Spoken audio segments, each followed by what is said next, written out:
noches, Andalucía, ¿cómo estáis? Bienvenidos. Esto es Andalucía Debate, este es el primer día después del 28 de diciembre, Día de los Santos Inocentes. Qué bien nos lo pasamos. Ayer disfrutamos como niños, también tenemos un poquito de asueto, ¿no? Necesitamos un poquito de pues una sonrisa franca y espontánea, como tuvimos ayer con nuestros compañeros. Lo pasamos bien ayer, el día de ayer. Bueno, tengo, recuerdo todavía la cara de Alberto. Alberto, un abrazo. Alberto, cuando dijo lo de que esta la bailaba yo cuando tenía pelo. ¿Qué tipo? Buenas noches, Juan Carlos General. Buenas noches, Agustín. Sí, es verdad, que fue muy divertido. Fue muy divertido. Y no todo van a ser problemas, ¿no? Me lo ha contado mucha gente, la primera mi mujer. Dice, qué bien os lo pasáis allí.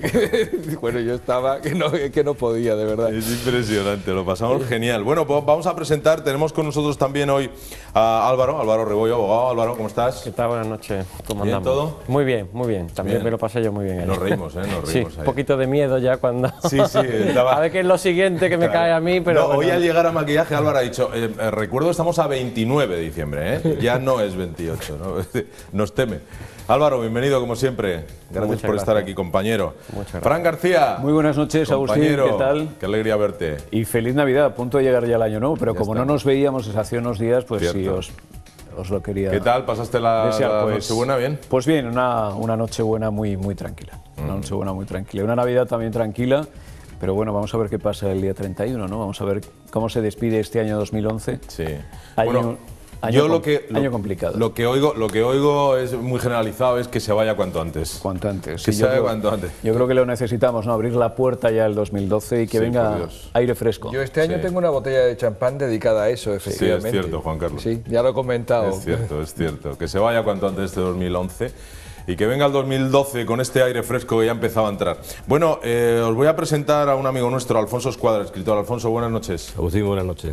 ¿Cómo estás? Muy bien, encantado de estar Bien, con vosotros. las navidades bien. Muy bien, muy ajetreada como son estas fiestas, pero que si no fuese así lo echaríamos mucho de menos. Desde luego que sí. No, decía Alfonso antes de empezar el programa, necesitamos unas vacaciones para recuperarnos de las vacaciones Sin de duda Navidad alguna. o de las fiestas.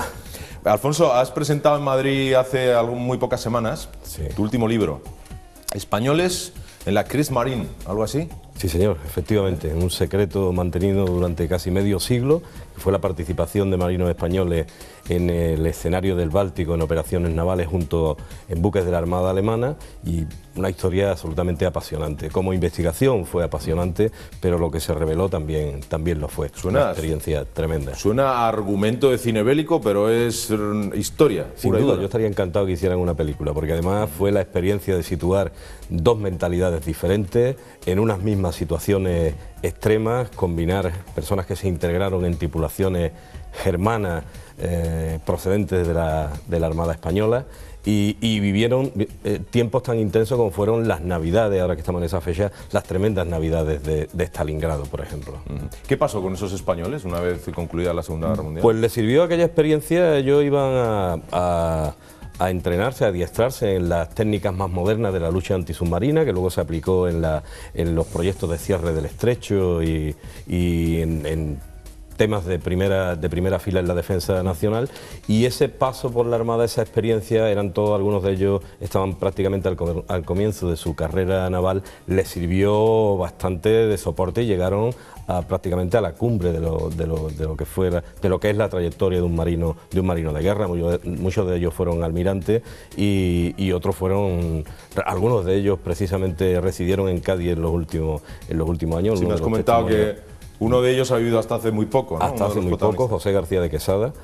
Y bueno, destacó en el Instituto Hidrográfico y con unas trayectorias, ya digo, todos ellos unas trayectorias muy brillantes dentro de la Armada, y sin duda aquel paso por esa experiencia tremenda que fueron las aguas bálticas del 42 y del 43 fue decisivo. Claro. Bueno, repítenos el título, por favor. Españoles en la Kriegsmarine, misiones en el Báltico, 1942-43. Bueno, pues ya está a la venta, se presentó en Madrid hace algunas semanas, y que sea un éxito de ventas. Que lo está Esperemos que haciendo sí, los Reyes se portarán muy bien, seguro. Gracias por estar aquí, Alfonso. Bueno, vamos a empezar a desgranar temas en el día de hoy. Algunos se nos quedó en el día de ayer. Ayer fue un día intenso, fue un día en el que hubo una participación tanto aquí en el plató como desde casa, pues intensa, en el sentido de que hemos recibido muchos mails. Hay uno, además, que tiene que ver con... me he reído, he sonreído ahora cuando lo leí antes de empezar el programa, porque es de Manuel Cabrera, que ya nos escribiste, Manuel, el que nos hablaba del decorado. Nos hablaba del decorado. Y Manuel me dice, estimados paisanos de Metropolitan Andalucía Televisión, dice, cuando anoche leyó Agustín mi correo, el día que lo leí hace algunas jornadas, me dio cierta vergüenza con aquello de que el decorado se puede mejorar, aunque la luz, la claridad, la verdad debe predominar en los invitados como en vuestro luminoso decorado. Y pone entre paréntesis, perdonadme. Manuel, no hay nada que perdonar. Somos un programa libre, hablamos claro, en libertad, y recibimos las opiniones de la misma forma y manera, ¿eh? Por lo tanto, no pasa absolutamente nada. Después nos habla de un compañero, un buen amigo suyo, conferenciante, que es andaluz, que vive en Madrid, reside en Madrid ahora mismo, que bueno, que está interesado en hablar con nosotros, pues que se ponga en contacto con nosotros, que estaremos encantados de hablar con él. Manuel Cabrera, un abrazo, feliz año y sigue participando, por favor. Oye, hay una cosa que dicen, hola, ante todo enhorabuena por su programa, nos lo dice Manuel Picazo, ya iba siendo hora que en Andalucía se escuchara otra voz. No soy funcionario, dice, y el próximo año me volverán a congelar el sueldo, como ya hicieron este que acaba, a lo que hay que sumar el 5% que me redujeron del sueldo. O sea, en 2012 viviré con el sueldo que tenía en 2009. El 1 de enero volverá a subir el transporte público, el agua, los impuestos, etcétera. Por lo que gracias a estos políticos incompetentes, en enero seré más pobre. ¿Para cuándo se podrá poner una X en la declaración de Hacienda para no tener que financiar con mis impuestos Canal Sur? Un saludo. Manuel. Bueno, lo dice Manuel y lo respetamos. Y después una opinión muy importante por actual, no es que sea más importante que el resto, pero sí por actual, porque ayer hablamos de este tema, y es opinión de una profesora para Agustín Bravo, titula su correo. Voy a intentar resumirlo. Buenos días, Agustín. En primer lugar, quiero felicitaros a todos los que hacéis el programa, sencillamente estupendo. Espero que estéis mucho tiempo con nosotros. El motivo es para comentar el tema de los portátiles. ¿Os acordáis que ayer lo comentábamos, ¿no? Los alumnos de la ESO. Soy profesora de matemáticas en el Instituto de Málaga. Pues bien, en el coloquio de ayer habéis comentado acerca de los ordenadores que regalaron en pasado los niños de la ESO. Pues bien, los siguen regalando, concretamente este año, a todos los alumnos que han repetido segundo de ESO. Les han dado su correspondiente ordenador. Pero aquí no acaba el tema, porque en clase, un ejemplo. No quiero extenderme mucho. Cada vez que intento hacer una actividad con el ordenador ocurre lo siguiente. La mitad de los chicos no lo han traído. Lo tienen roto, se les ha olvidado, etc. A otros no se les enciende o se les ha borrado la aplicación que necesitamos. O simplemente no tienen ganas de apretar el botón de encendido. Después de 20 minutos de clase sin ningún resultado positivo decido no hacer ninguna actividad. Eso le pasa a mis compañeras. Bueno, nos viene a comentar que efectivamente teníamos razón. Tú comentaste algo sobre las pizarras. Ella aquí dice que tienes mucha razón, que tienen pizarras electrónicas que son utilizadas sencillamente como pantallas proyectoras, nada más. Aunque tienen otros cientos de usos más. Es que hay muchas razones para eso. Primero, pues que no hay material también de documental para poner, para utilizar. Y segundo también, que es que las pizarras las han metido, como todo en estos gobiernos socialistas, por decreto ley. Y entonces no ha habido una preparación previa del propio magisterio, del propio profesorado. Lo están dando ahora los cursos, con lo cual ahora mismo, cara a futuro, se irán formando. Pero eso ya sabemos además que la tecnología no solamente requiere una formación y una práctica. Y entonces ni tenían en muchos casos la formación y desde luego lo que no tenían era la práctica. Claro, pues fijaos lo que añade ya por último, dice que por no hablar de los 400 euros mensuales o de las becas de 6.000 euros, decidme si esta profesora tiene razón, que les dan a los alumnos de bachillerato para que no abandonen los estudios. Bueno, eso es para los casos de asentismo. Ahí quizás vosotros me podáis corregir. Para los casos de asentismo, cuando son personas que tienen que contribuir familiarmente a la economía familiar o algo así. Sospecho que estará hablando de ese tipo de casos. Sí, no, y también esa beca de 6.000 euros son una beca que se proporcionaron para la gente que en su momento dejó de estudiar, volviera a la universidad y pudiera continuar con sus estudios, ¿no? Una buena forma de quitar parados, por así decirlo, de las listas, porque el concepto de parado es la persona que busca empleo activamente, ¿no? En el momento que estás estudiando, deja de ser considerado como una persona que está en paro, con lo cual sales de la lista y un numerito menos. Dice que a ella le descuentan un 7% del sueldo El 5% recordemos que es la media que descontaron a los funcionarios y les congelan el sueldo. Bueno, un saludo, profesora del Instituto de Málaga. Un saludo a ti, gracias por De todas formas, Agustín, si me permite, Dime. yo los ordenadores, las pizarras digitales y todo lo que se quiera aportar en lo que es la formación educativa me parece interesantísimo y me parece muy bueno, siempre y cuando que se haga de una forma razonable, con criterio, es decir, no de una forma irracional y por decreto ley. Y lo segundo, que antes hay otras prioridades que corregir, que es lo que estamos diciendo. O sea, el problema es que la prioridad no es informatizar o poner pizarras digitales, la prioridad es otra, la prioridad es acondicionar las aulas. La prioridad es que haya suficientes maestros y sustitutos de magisterio. Hay otras muchísimas prioridades. Yo creo que quedó suficientemente Exacto, que claro. a mí ahora mismo no se me ocurre toda la lista, pero que desde luego no en las condiciones en las que están, que hay muchos casos de chabolismo en las aulas de los escolares de Andalucía, y eso es lamentable. Bueno, y sobre todo que siempre a finales de agosto, principios de septiembre, a punto de empezar el curso, nos encontramos con el modelo de aula prefabricada como solución de urgencia para paliar la baja de centros escolares que hay también en la comunidad. Yo creo que empezar también por ahí, por la construcción de centros acorde con el siglo XXI, con el momento en el que vivimos, sería preferible a tener ordenadores mal utilizados, en este caso en las aulas. Claro, el material para los escolares es fundamental y nosotros, por supuesto, no vamos a estar en contra de eso, ¿no? Pero sí estamos a favor de que se haga con criterio y que haya también pues un orden de prioridades. Sí, porque se trata al final de medidas tremendamente efectistas que quedan muy bien como noticia y dan una sensación de que estamos en el top de la tecnología y que eso ofrece unas posibilidades curriculares tremendas, pero después nos encontramos que eso se convive con la triste realidad de la falta de dotación, de aulas con falta de acondicionamiento, de que faltan materiales absolutamente básicos y claro, poner una situación al lado de la otra es un poco ridículo.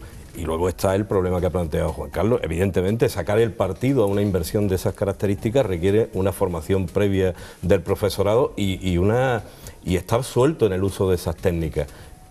Y junto a eso, el que el propio alumnado se acostumbre al uso de ese material y le saque el máximo partido. Si no, no está justificado de ninguna de las maneras.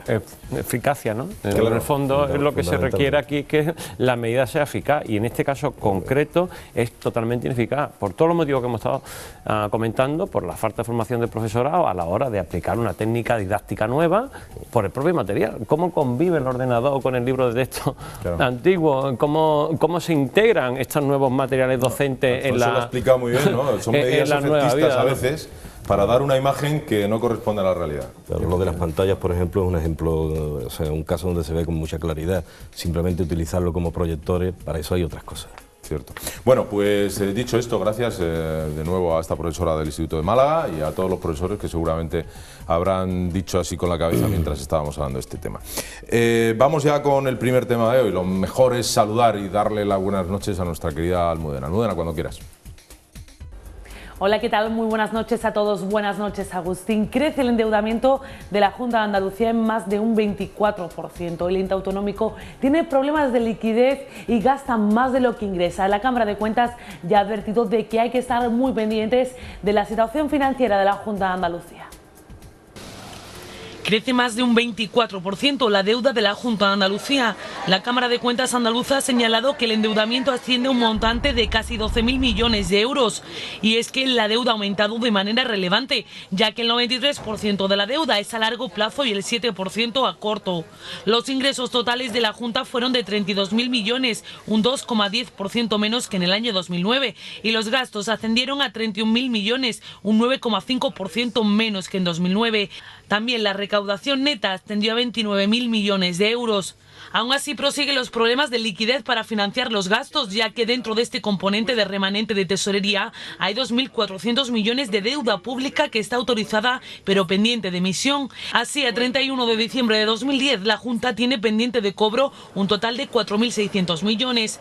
Por su parte, las subvenciones y transferencias se incrementaron en 35.000 euros. En relación a consorcios, la deuda total ascendió a 37,56 millones, un 52% más que en el año pasado y fundamentalmente es con deuda comercial. El presidente de la Cámara de Cuentas ha señalado que la situación financiera debe mejorar y aunque hay ahorro bruto, los ingresos cubren los gastos, hay que empezar a preocuparse por si disminuye de una manera mucho más importante el ahorro bruto. Juan Carlos Jiménez Lazo. Pues para no perdernos con datos y con cifras, que al fin y al cabo es lo que realmente también se ve en el informe de la Cámara de Cuentas, pues 4 ideas básicas, que son las que traslada no este señor que les habla, sino el señor presidente de la Cámara de Cuentas, es quien lo dice.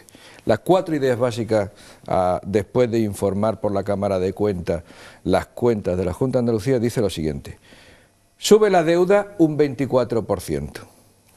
Es decir, estamos más endeudados, somos más pobres. Afortunadamente, a largo plazo. O sea, el mayor peso es a largo plazo. Pero ha subido un 24%, que es mucha cantidad. Y que llega casi a la mitad del peso de los ingresos corrientes. Es decir, o sea, es como, para que no entendamos, que en una familia la mitad del dinero, de lo que cobra, de lo que ingresa, de sueldo, va directamente a deuda. Directamente a deuda. Primera idea. Segunda idea, cae el ahorro. Sí, hay todavía una pequeña porción de ahorro que ha ido reduciéndose y ahora es mínima. Y cuando digo mínima realmente. Y evidentemente producido porque la deuda es la que está utilizándose para las inversiones y es la que está utilizándose para otros gastos, y precisamente por eso ha permitido una especie de pequeña muestra de ahorro, para que no entendamos. Tercera idea que traslada el señor presidente de la Cámara de Cuentas, que hay problemas de liquidez. Nos confirma formal y solemnemente lo que estamos viendo todos los andaluces y sabemos en nuestras carnes y en nuestras penas, pero ahora nos lo confirma el señor presidente de la Cámara de Cuentas. La Junta de Andalucía tiene problemas de liquidez. Y la cuarta idea, y esta me parece particularmente curiosa, se está financiando las subvenciones de la Junta de Andalucía se están financiando con endeudamiento, no con gasto corriente, con endeudamiento. Claro, y ahí estarán endeudamientos como por ejemplo los 9,5 millones de euros que le han dado a los sindicatos el día de Navidad, por ejemplo. Que no lo hemos hablado en el programa porque el día de Navidad, pues la verdad, no hicimos programa. Era domingo. Pero recordar que habiéndose cerrado la contabilidad y los pagos de la Junta de Andalucía, todavía a los señores sindicalistas sí les ha llegado 9,5 millones de euros de aguinaldo de Navidad de la Junta de Andalucía, a pesar de este paisaje que nos ha pintado el señor presidente de la Cámara de Cuentas. Muy bien explicado, Juan Carlos, muy bien explicado. El asunto de este informe que presenta la Cámara de Cuentas luego tiene múltiples lecturas que nos las podrán hacer mejor, verla mejor, peor, y como se dice, ¿no? El papel lo soporta absolutamente todo. Pero lo que sí, y en abundancia de lo que dice Juan Carlos, los tres, dentro de estas 4 ideas que nos da, a mí lo que más me preocupa es lo siguiente, es que hay una tendencia en la reducción de los ingresos. Pero esa reducción de los ingresos no se ve por ningún sitio compensada con una reducción del gasto. Sigue aumentando. Y esa tendencia es clara, nada más que hay que hacer el estudio o el análisis de los ingresos del 2009, 2010 y que se sabe que van a ser en el 2011. Con todo y con eso tenemos un presupuesto que se aumenta para el año que viene en el gasto corriente, que aumenta un pelín en materia de inversiones, y por lo que no hay una responsabilidad en el cumplimiento del presupuesto. Seguimos viviendo en una ficción que es que es peligrosísima por una razón muy sencilla, por lo que hemos comentado otra vez en este programa, porque este tren no se puede parar a esta velocidad. Es decir, cuando se quiera reducir el gasto corriente, se van a tener que recurrir a despidos, a liquidaciones de empresas públicas, consorcios, toda esta administración paralela que tenemos montada, que cuesta muchísimo dinero, que ahí es donde van destinados el 90, el 70% de estas subvenciones que tú comentas, porque así es como se mantienen estas empresas públicas, mediante subvención, mediante aportación del socio mayoritario, en este caso la Junta de Andalucía, y que bueno, esto en un contexto de ahorro es muy difícil de atajar, y es muy peligroso, obviamente, A mí me preocupa el hecho de que no hagan un poco caso desde la Junta de Andalucía lo que decían nuestros mayores, ¿no? Nuestros padres y nuestros abuelos. Aquello de guarda para cuando no haya, ¿no? Yo creo que la Junta no está guardando o no ha guardado para cuando no hubiese, y cuando no hubiese es desde el año 2007, 2008, 2009, 2010, 2011, llegamos al 2012 también, en una situación realmente difícilmente sostenible. Y yo creo que no lo hace porque tendría que dar un paso adelante la propia Junta de Andalucía y llevar a cabo un adelgazamiento paulatino de su estructura. Y yo creo que se aplaudiría también por parte de muchos sectores. Yo creo que el sector productivo, el sector empresarial andaluz agradecería que la Junta de Andalucía diese ese paso. No lo va a dar, sencillamente porque estamos en una época prácticamente preelectoral, a las puertas casi del mes de marzo, cuando va a haber elecciones autonómicas, y un adelgazamiento de la estructura supone el restringir puestos de trabajo en determinadas partes, determinados aspectos de la administración andaluza. Fran, y un reconocimiento de todos sus errores también. Totalmente, totalmente. O sea, sería reconocer que ha hecho una política errática durante los últimos tiempos y que sencillamente lo que tiene que hacer es, bueno, pues adaptarse a los tiempos que están corriendo ahora mismo en toda España y los vientos que soplan ahora mismo en España y por tanto en Andalucía son de reestructuración, de cambio y de adelgazamiento de estructura, y realmente la Junta no lo está haciendo. Pero tú eso lo aportas como una necesidad que tenemos inminente. Sin duda. Como una necesidad inminente. Pero piensa en lo que verdaderamente el presupuesto está compuesto por los ingresos y por los gastos. Los ingresos que tiene la Junta de Andalucía son los de la gestión de los ingresos, de los impuestos que ella misma gestiona, y de las aportaciones estatales referidas a los presupuestos nacionales que derivan de la financiación nacional que tienen que transferir ese dinero a Andalucía. Eso se está viendo constantemente cómo está reduciendo, se sabe positivamente que esos ingresos van a ser muchísimo menores el año que viene, y con todo y con eso seguimos adelante. Es un ejercicio de irresponsabilidad total. Es un ejercicio de responsabilidad total si eso no va acompañado con lo que tú dices, con esa reducción de la estructura de la Junta. Entonces, ¿cuál es la consecuencia de eso? Lo que dice Juan Carlos, reducción del ahorro y endeudamiento, ni más ni menos. Consecuencia final de todo esto, paro, paralización de sectores productivos, paralización de los pagos a acreedores de la Junta que necesitan ese dinero para seguir viviendo, porque ahora no pueden acudir a la financiación privada vía banco, y bueno, y esto es lo que nos depara un 2012 que va a ser terrible. Preparado botellas para el año que viene. Alfonso, y recordando que una tercera parte del sistema productivo en Andalucía depende directamente, no indirectamente, directamente de la Junta de Andalucía. Sí, yo recuerdo que en una ocasión, hablando en este programa sobre la crisis, hablábamos que había muchas maneras de encararla, pero que exigía unas grandes dosis de responsabilidad, era el estar preparado. La crisis nos afecta a todos, pero indudablemente si estamos preparados para ella, y lo primero era aceptar la inminencia de la crisis, nos iba a coger de otra forma.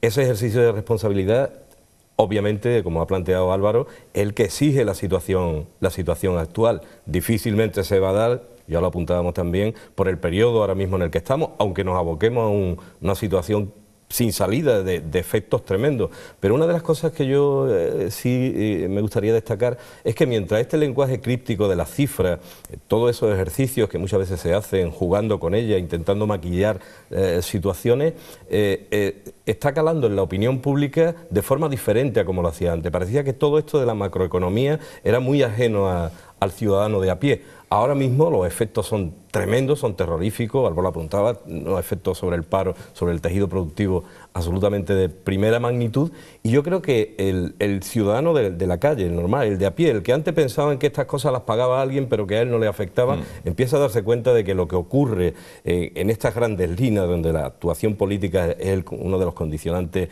principales, le afectan en su casa, se le mete en su casa, en su economía, en su situación, en la pérdida de su poder adquisitivo, en la pérdida de puestos de trabajo, le afecta directamente. Y eso yo creo que va a influir en una exigencia mayor por parte del ciudadano hacia los poderes públicos. Esto ya no son cosas que lo que se decide puesto el dedo en a otro, la llaga, sino me afecta Alfonso. a mí en mi casa, efectivamente, pero cuidado, siempre les ha afectado y siempre nos ha afectado. Pero lo que pasa es que ahora somos más conscientes por la magnitud, por la gravedad de esta situación. A mí me parece uno de los principales motores de este programa Andalucía Debate es ese, el que tú acabas de señalar ahora mismo, ¿no? Trasladar al ciudadano, trasladar al andaluz y a la andaluza de que lo que pase en la Junta de Andalucía, pero es que a lo mejor le afecta no al minuto, al segundo. Es que todo lo que hagan los políticos les afecta en su vida diaria. Y nosotros lo vemos aquí todos los días, ¿verdad? Gracias a los mails. Y lo que ha dicho Alfonso es exactamente así. Efectivamente. O sea, es el año en el que la prima de riesgo, eso que no sabíamos qué es lo que era, se nos ha metido en nuestra cartera y en nuestro bolsillo. La primita. Vaya familia que teníamos por ahí sin conocerla demasiado. Nos vamos a hacer la primera pausa, pero regresamos de inmediato, que no se mueva nadie. Gracias.